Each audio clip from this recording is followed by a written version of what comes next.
நூற்றாண்டு கண்ட பழமையான பாம்பன் தூக்கு பாலத்திற்கு பதில் நவீன தொழில்நுட்பத்துடன் கட்டப்பட்ட புதிய பாம்பன் ரயில் பாலத்தை பிரதமர் நரேந்திர மோடி இன்று திறந்து வைக்க உள்ளார்.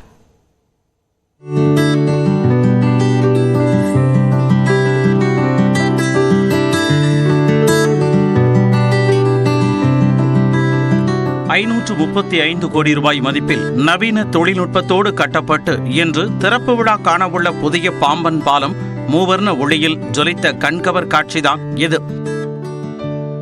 தனுஷ்கோடி நிலப்பகுதியையும் ராமேஸ்வரம் தீவையும் இணைக்கும் வகையில் ஆங்கிலேயர் ஆட்சியில் கட்டப்பட்டு கடந்த 1914ஆம் ஆண்டு முதல் ரயில் சேவை நடைபெற்ற பாம்பன் பாலத்தில் 2022ஆம் ஆண்டிற்கு பிறகு ரயில் சேவை நிறுத்தப்பட்டது.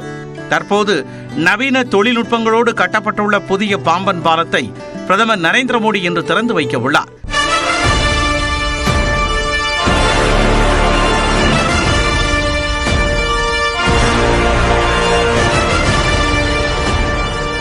இதற்காக இலங்கை சுற்றுப்பயணத்தை முடித்துக் கொண்டு அனுராதபுரம் விமான தளத்தில் இருந்து காலை 10:40 மணி அளவில் ராணுவ ஹெலிகாப்டரில் புறப்படும் பிரதமர் மோடி காலை 11:45 மணி அளவில் ராமேஸ்வரம் மண்டபம் பகுதியில் உள்ள பொதுப்பணித்துறையின் ஹெலிபேட் தளத்தில் வந்து இறங்குகிறார்.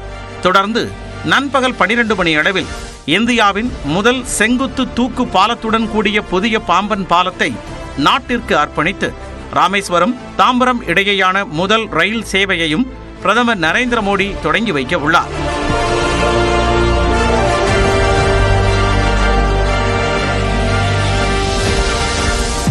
இன்று ராமநவமி என்பதால் பகல் 12:40 மணிக்கு ராமேஸ்வரம் ராமநாத சுவாமி கோவிலுக்கு செல்லும் பிரதமர் அங்கு சாமி தரிசனம் செய்கிறார். பின்னர் ராமேஸ்வரம் பேருந்து நிலையம் அருகே நடக்கும் நிகழ்ச்சிக்கு 1:30 மணிக்கு செல்லும் பிரதமர் நரேந்திர மோடி 8300 கோடி மதிப்பிலான பல்வேறு வளர்ச்சி திட்டங்களை தொடங்கி வைத்து உரையாற்ற உள்ளார். நிகழ்ச்சி முடிந்த பிறகு சாலை மார்க்கமாக மீண்டும் மண்டபம் ஹெலிபேட் தளத்திற்கு சென்று அங்கிருந்து ராணுவ ஹெலிகாப்டரில் 3 மணிக்கு மதுரைக்கு புறப்படுகிறார். பின்னர் 3:50 மணிக்கு மதுரை விமான நிலையம் சென்று அங்கிருந்து டெல்லி செல்வார் என தெரிவிக்கப்பட்டுள்ளது. பிரதமரின் வருகையை ஒட்டி ராமேஸ்வரம் முழுவதும் பாதுகாப்பு வளையத்திற்குள் கொண்டு வரப்பட்டுள்ளது. பலத்த பாதுகாப்பு போடப்பட்டுள்ள நிலையில் ராமேஸ்வரம் கடல் பகுதியில் இந்திய கடலோர பாதுகாப்பு படையினர் பாதுகாப்பு ஒத்திகையில் ஈடுபட்டனர்.